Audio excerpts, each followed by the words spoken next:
District police officer Nowshera captain retired Mansoor Aman نے کہا ہے کہ کھلی کچہری عوام کے مسائل جاننے اور ان کو حل کرنے کا بہترین ذریعہ ہے۔ کھلی کچہری سے عوام اور پولیس کے مابین فاصلہ کم ہو جاتا ہے۔ نوشہرہ میں عوام کی کھلی کچہری سے خطاب کرتے ہوئے ڈسٹرکٹ پولیس آفیسر نے مزید کہا کہ پولیس افسران اور اہلکار عوام اور شہریوں کو عزت دے اور بروقت انصاف کی فراہمی کو یقینی بنائے۔ انہوں نے کہا کہ عوام کو انصاف فراہم کرنے اور جرائم کے خاتمے کے لیے تمام وسائل بروئے کار لائے جائیں گے۔ عوام کی جان و مال کا تحفظ ہر حالت میں یقینی بنایا جائے گا۔ اس موقع پر انہوں نے عوام سے بھی اپیل کی کہ پولیس کے ساتھ بھرپور تعاون کریں تاکہ جرائم کے خاتمے میں مدد ملے۔ انہوں نے اس بات کا بھی عزم کیا کہ عوام کے مسائل کے حل اور ان کے جان و مال کا تحفظ یقینی بنانے کے لیے کھلی کچہریوں کا انعقاد جاری رہے گا۔ اس موقع پر کھلی کچہری میں ممبر صوبائی اسمبلی میاں جمشید الدین، انجمن تاجران کے عہدیدار، پولیس افسران اور معززین نے بڑی تعداد میں شرکت کی۔ اس موقع پر بچیوں پر زیادتیوں کے خلاف اور اس حوالے سے آگاہی پھیلانے کے لیے ایک واک کا بھی اہتمام کیا گیا۔ واک کے شرکاء نے کتبے اور بینر اٹھا رکھے تھے۔ واک میں پولیس افسران،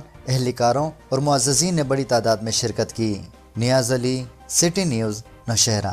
ہم لاتے ہیں ٹاپ نیوز، آپ کے فیورٹ ٹاک شوز اور انلمیٹڈ انٹرٹینمنٹ صرف یوٹیوب پر۔ اگر آپ نے ابھی تک ہمارا چینل سبسکرائب نہیں کیا تو ابھی سبسکرائب کریں اور بیل آئیکن کو کلک کر کے ہماری لیٹسٹ ویڈیوز کے بارے میں اپڈیٹ جانیں۔